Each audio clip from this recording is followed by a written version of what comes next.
Le festival international Vive la magie fait de nouveau étape en Loire-Atlantique. C'est demain, samedi et dimanche à Orvaux. Rendez-vous à l'Odyssée. 3 galas avec une quinzaine d'artistes internationaux. On en parle avec le directeur de ce festival Vive la magie qu'on est ravi de retrouver, Gérard Souchet. Bonjour Gérard. Bonjour, bonjour. Merci d'être avec nous. Théâtre, danse, effets magiques, bien sûr, seront au programme de ces représentations avec, je crois, une nouvelle mise en scène. Ce spectacle s'appelle Golden Magic Club.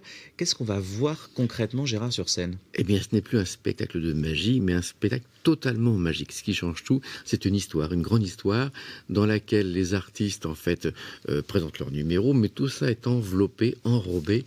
Il y a un fil rouge, quoi. Il y a un fil rouge, exactement. Et on pourrait qualifier ce spectacle de comédie magicale. C'est pas une comédie musicale, mais magicale, parce que là, vraiment, on sort des sentiers battus, on innove vraiment, avec notamment une fermeture du rideau qui n'existe plus. Le rideau reste ouvert constamment pendant toute la durée du spectacle. Ça, c'est vraiment une révolution pour les magiciens. Donc ça veut dire que tout se voit, tout est visible, et pourtant le secret est toujours là. Et le mystère aussi. C'est ça justement qui fait la particularité de ce genre de spectacle, avec des artistes internationaux qui viennent du monde entier. Oui, alors ça vient du Japon. On a même donc Tomonori Kurokawa qui vient pour la première fois en Europe. Personne ne le connaît, donc on est très très fiers de l'accueillir pour cette tournée du festival Vive la magie. On a aussi un artiste russe, des artistes espagnols, suédois, allemands, français aussi, évidemment. Il y a aussi des ateliers pour les enfants. Oui, ça fascine, la magie, ça a toujours fasciné les enfants. Oui, et puis c'est bien aussi de commencer très tôt, parce qu'on se rend compte que la magie, c'est pas forcément que le truc, c'est aussi l'écriture, le personnage, la mise en scène, l'interprétation. C'est tout ça aussi qui fait un bel effet magique, et en fait, et le truc, c'est au bout d'un moment, on se rend compte que c'est pas si important. C'est important, mais c'est pas la clé forcément indispensable. On a aussi des cours pour les adultes, aussi avec Gaëtan Bloom, qui sera là tout ce week-end. Ça, c'est vraiment une vraie chance pour le festival et pour les festivaliers, parce qu'on peut apprendre la magie, qu'on soit enfant ou adulte. Aujourd'hui, Gérard, avec les réseaux sociaux, la technologie qui avance très vite, les différents moyens de communication qu'on a à notre disposition, est-ce que ça ne devient pas difficile de trouver des tours de magie encore spectaculaires ? Est-ce qu'il ne faut pas justement toujours une espèce de surenchère et de se dire, avec les moyens modernes d'aujourd'hui, il faut vraiment maintenant aller encore plus haut, Alors, plus fort ? C'est vrai qu'il faut aussi déployer des trésors d'intelligence, ça c'est vrai, c'est une première chose, mais on se rend compte aussi qu'avec un talent artistique, on peut aussi aller beaucoup plus loin avec des créations, avec des inventions et puis des imaginations.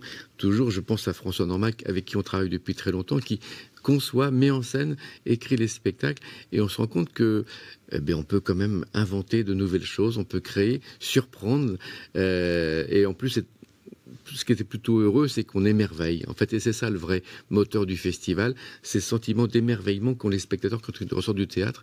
Et ça, c'est peut-être la chose dont on est le plus fier à Vive la magie. Voilà, spectacle multigénération. Voilà, vous vous adressez à tout le monde, les petits comme les grands, qui à un moment donné aussi sont frappés. On parlait justement des artistes internationaux, donc qui viennent. Voilà, c'est les artistes pour ce festival qui viennent du monde entier. La France, en termes de magie, elle se débrouille comment ? Elle se débrouille pas mal ? La France, elle se débrouille pas mal, oui, parce qu'il y a aussi une histoire. En fait, il ne faut jamais oublier que Robert Houdin est le fondateur de la magie moderne, de la magie nouvelle, en fait, aussi. Quand on y repense bien, quand on réfléchit à tout ça, c'était il y a avant la fin 19e, mais au-delà de tout ça, on se rend compte que la magie, elle évolue beaucoup. On est loin du magicien surpuissant avec son assistante un peu potiche. Tout ça, c'est un petit peu changé, heureusement. C'est un peu passé, ça. Oui, c'est un peu passé. D'ailleurs, on va même en profiter pour faire un petit clin d'œil aux femmes magiciennes. On aura quelques portraits géants des femmes magiciennes. Il y en a de plus en plus, voilà. Donc, on peut même le dire, Vive la magie est le festival en Europe qui a engagé le plus d'artistes magicienne depuis sa création. Donc on est assez fiers de ça. Donc, on a quelques grands portraits qui seront affichés dans le hall du théâtre. Et puis ça dépend des années. Il y a des années on a beaucoup de femmes, des années il y en a moins. Voilà. Mais ce que je veux dire par tout ça, c'est que la magie évolue. Elle est très créative en fait. Souvent, les gens nous disent en fait, en sortant du théâtre, je ne savais pas que c'était ça aussi la magie. Ils découvrent, ils redécouvrent, et c'est en ça dont on est aussi assez fiers, parce que on propose et après les spectateurs se rendent compte qu'il y a une vraie diversité, une vraie pluralité.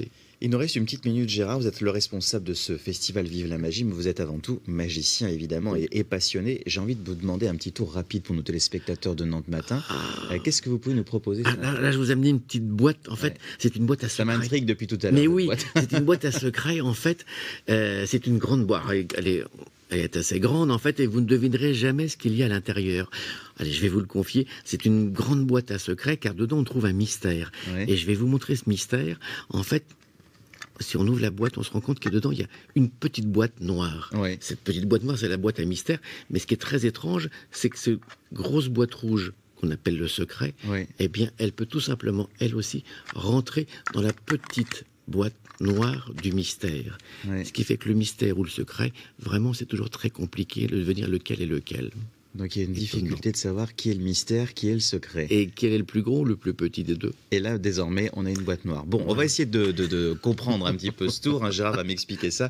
Merci en tout cas. Rendez-vous ce samedi à 17h, à 20h30, dimanche à 14h pour ce nouveau gala international Vive la magie. C'est à l'Odyssée à Orvaux. Il y a aussi les ateliers pour apprendre. Et aussi les Enfants ateliers et adultes. pour apprendre pour les enfants et les adultes. Merci beaucoup Gérard. Et vive la magie!